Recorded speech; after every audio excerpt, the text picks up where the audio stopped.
mas a gente também tem um compromisso valioso com a informação.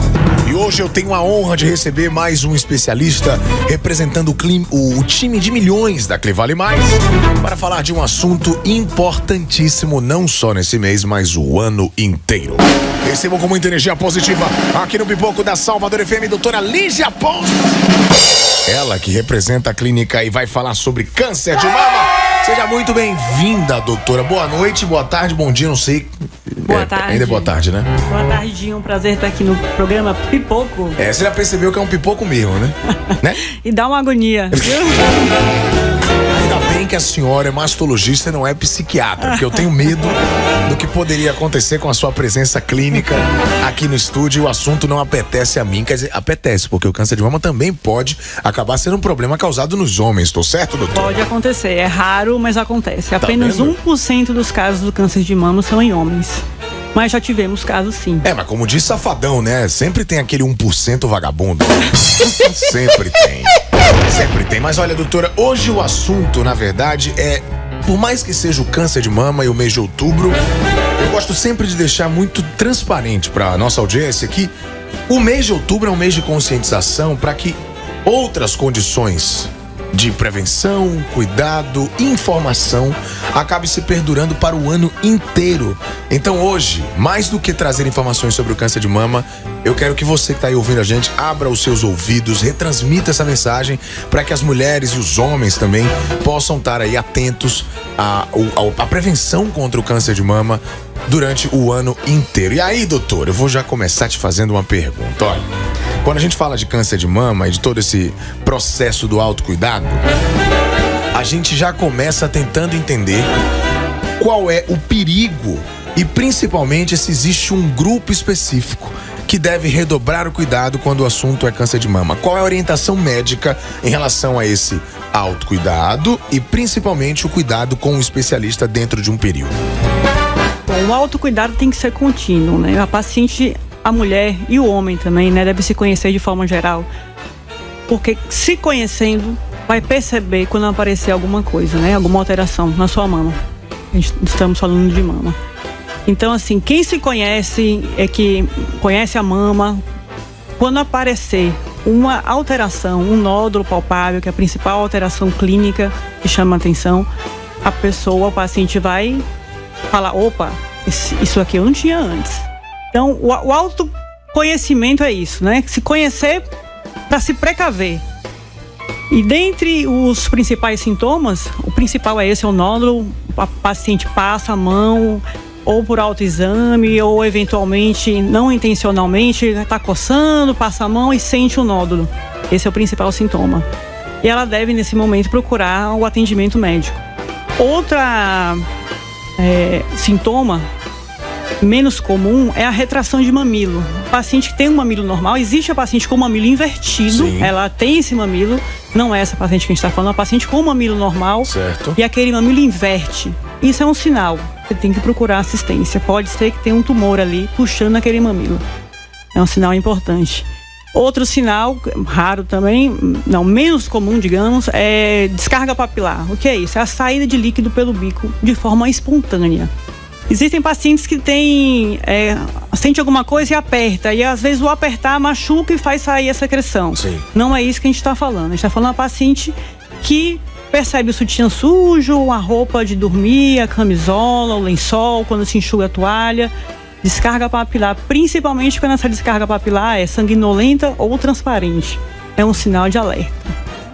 Temos que, nesse momento, procurar uma consulta, fazer seus exames direitinho para ver o que é que está acontecendo. Doutora, eu acho que é muito importante também tocar nesse assunto, porque quando existe esse processo do autocuidado, né, do toque ali que é feito e que é orientado, inclusive, pelos especialistas, a gente também precisa entender qual é o próximo passo, porque essa identificação ainda é algo que é divulgado de uma forma massiva, mas as pessoas ainda podem ter dúvida de qual é o caminho, qual é o especialista que se deve procurar, principalmente no primeiro momento, porque essa é uma informação que já é a parte de de como o paciente colabora também para começar esse processo de uma identificação mais fidedigna, de ter exames ali que vão trazer o seu olhar, o seu diagnóstico de uma forma mais fiel. O mastologista é o único especialista que é, por exemplo, indicado para quem percebe alguma alteração na mama no primeiro momento? Não é o único, né? O ginecologista tem essa capacidade, tem essa especialização, legal. Tem esse hábito de examinar, de ver os exames, de pedir os exames de rastreamento. Sim.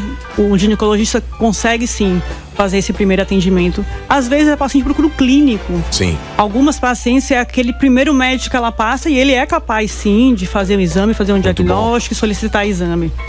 Mas o ideal é que procure, né, um mastologista, porque ele consegue, além de identificar a alteração, aprofundar no estudo daquela alteração. Mas eu acho isso legal porque torna também o processo um pouco mais democrático, né? Porque a gente está falando de um recorte da sociedade que tem a condição de ter um atendimento mais ali periódico, de ir no médico, manter os seus exames de rotina, mas tem uma grande parcela que tem uma dificuldade de atendimento, principalmente por usar o serviço público. Sim. E aí, por exemplo, se a pessoa tem uma consulta com um clínico e não com um mastologista, ela percebe que com essa orientação ela pode, inclusive, já contar com o primeiro especialista que está ali agendado dentro do seu cuidado preventivo, digamos assim, né? Porque isso faz com que o processo acabe girando mais rápido, porque eu acredito, doutora, que quanto antes se identifica o tumor, mais cedo é possível combater esse câncer com eficiência. Exatamente. O que se fala muito em prevenção é isso, é a prevenção secundária. Sim. É você descobrir o tumor de forma precoce, porque quando é inicial, a chance de cura chega de 90% a 95%. Caramba! E daí vem os exames de rastreamento. Rastreamento é isso, é você identificar um tumor que não é palpável, que não é sintomático ainda. Aí a importância da mamografia. E por isso que a gente divulga tanto. É o tumor que não é sintomático, ele não é palpável, não dá descarga papilar, como a gente está falando aqui, não faz nenhum espessamento, albaulamento ou retração de pele. Sim. Mas faz lá a mamografia e tá lá, aparece uma alteração. E essa mamografia feita de forma, né, de rastreamento de rotina, ela pode reduzir o número de mortes de 25% a 30%. Caramba, isso é muito! Aí a importância, né, de todo esse programa de rastreamento, de combate ao câncer, para alertar e lembrar o paciente disso, de apesar de não estar sentindo nada, não, eu examinei minha mama, não tem nada, não estou sentindo nada, vai fazer seu exame porque aumenta sua chance de cura. Muito legal. E aí quando a gente fala, por exemplo, desse processo também do autoexame, trabalhando em paralelo a essa busca através de outros exames mais profundos, digamos assim, né? Não só através do próprio toque. Existe um período específico que essa mulher ela deve procurar um profissional para estar ali mantendo de uma forma realmente periódica, com uma atenção que se deve, com o período correto, essa busca e essa investigação para confirmar que tá tudo bem, porque é isso que a gente quer, né? É isso. A orientação da sociedade brasileira é acima de 40 anos, né?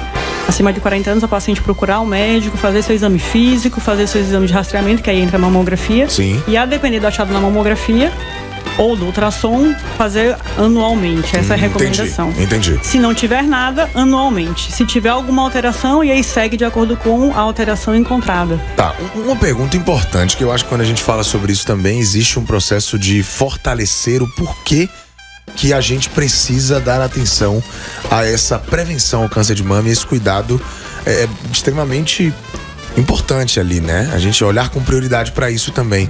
Doutora, você tem mais ou menos uma noção de qual é o índice de mulher, a possibilidade, na verdade, de encontrar a cura dessa mulher que a partir do 40 ela tem anualmente essa frequência médica e vai lá fazer essa prevenção?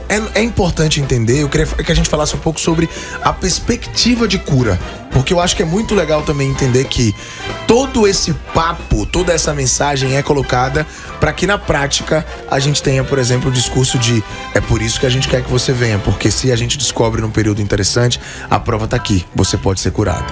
É isso, a gente bate muito nessa tecla do exame anual por isso, né? Certo. Porque quando descoberto precocemente numa fase inicial, em estadiamento clínico inicial, que tá ali na mama, que o nódulo é pequeno, que não teve extravasamento para o linfonodo axilar, essa paciente tem a chance de cura de 90% a 95%. Olha isso, gente. Isso depende da fase que foi diagnosticada. Caramba, isso é muito importante. A gente tá falando de quase 100%. Ou seja, realmente, se esse dado não é capaz de fazer as pessoas entenderem o tamanho da possibilidade de vencer o problema, né? Vencer o câncer, descobrindo de uma maneira precoce, e isso não fizer ela realmente se esforçar para ter uma periodicidade médica, eu não sei mais o que seria. Existe algum outro câncer, doutora, que tem esse dado tão assertivo em relação à cura, ou realmente é a evolução, o cuidado no Outubro Rosa, toda essa evolução da narrativa mesmo que a gente tem na sociedade é o que traz, por exemplo, essa eficiência? Temos câncer de próstata, né?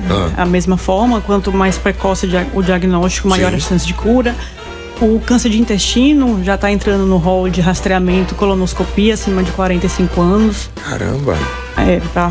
Para se descoberto precoce, né, a chance de cura ser maior. Que massa. E cada especialidade está tentando aí fazer um protocolo para aumentar a chance de cura. Muito bom, velho. Eu espero de verdade que você, mulher que tá aí ouvindo a gente em todos os cantos da cidade, também do país através da internet, você que tá assistindo o nosso programa no YouTube, entenda o porquê que o Outubro Rosa existe, para que de janeiro a janeiro você possa manter os seus cuidados, procurar um médico de confiança e fazer os seus exames com o período correto, com a atenção que ele merece, sem se descuidar, porque quando a gente olha pra gente da maneira que é recomendado, ao menos, doutor, a gente tem aí uma grande possibilidade de passar por cima do desafio que é vencer um câncer se ele é descoberto precocemente. Eu acho que a mensagem final é essa, ou a senhora acha que pode ser algo além do que eu trouxe pra gente finalizar em grande estilo o nosso papo?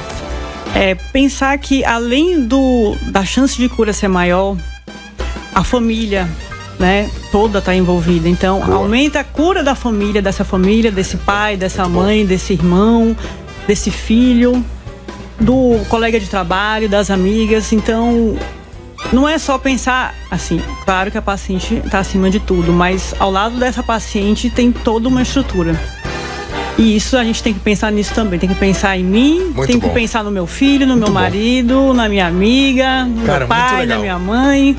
Não é só na gente, né? Essa é uma boa perspectiva, viu, doutora? Muito obrigado por finalizar o nosso papo assim, com essa mensagem, porque realmente eu acho que quando uma pessoa da família tem um câncer, todo mundo, de certa forma, se envolve emocionalmente, fisicamente também, né? Porque não é só emoção, mas tem as obrigações com os tratamentos, aquele lugar de assistência. Então, eu acho que mais do que o tabu de não falar a palavra câncer, como antigamente se existia, a gente precisa mudar o estigma. A gente precisa, na verdade, fortalecer o discurso de é possível vencer essa principalmente quando ela é descoberta de uma forma precoce. E vence, viu? Vence. É isso. E a gente fala de precoce, mas a gente tem alguns pacientes identificados não tão precoces que vencem e vão aí 10, 15, 20 anos, estão aí pra contar a história, a gente tá do lado acompanhando e vendo e junto. Obrigado, viu, por ter vindo fortalecer essa mensagem com a gente aqui, viu? Foi um prazer, viu? Manda, aqui no manda um beijo pra galera da Clivale Mais, que a gente adora essa parceria com vocês. A gente ama trazer esse papo aqui um pouco mais, como é que eu posso dizer, mais formal, né, pro nosso ouvinte também entender que por trás da resenha a gente tem que pegar as mensagens importantes. Eu acho que o Outubro Rosa, o Novembro Azul, Setembro Amarelo, todos os grandes movimentos, né, que reforçam pautas importantes quando o assunto é a saúde do ser humano, merecem ser mais que levantados, assim, tem que ser prioridade, porque sem a gente não tem saúde, a gente não consegue o resto. Exatamente. Obrigada, Clivale, pelo convite e por essa parceria, e por todos os profissionais que estão lá, desde médico, técnico, assistente, enfermeira, estamos todos juntos para ajudar o paciente. E você me lembrou disso também, porque lá, olha, gente, só para você ter uma noção, são mais de 140 especialidades. Você pode fazer os seus exames dentro da clínica, estacionamento dentro do shopping para você não ter tranquilo, vai de metrô, já cai no shopping também, para você ser atendido, preço justo. Eu, no seu lugar, procurava a Clivale Mais agora mesmo para agendar a sua consulta e, principalmente, também agendar os seus exames, fazer os exames prévios e não perder o cuidado consigo, que é o mais importante. Beijo, viu, doutora Lídia? Obrigado por ter vindo mais uma vez. Viu? Prazer todo meu, mulher! Olha, amanhã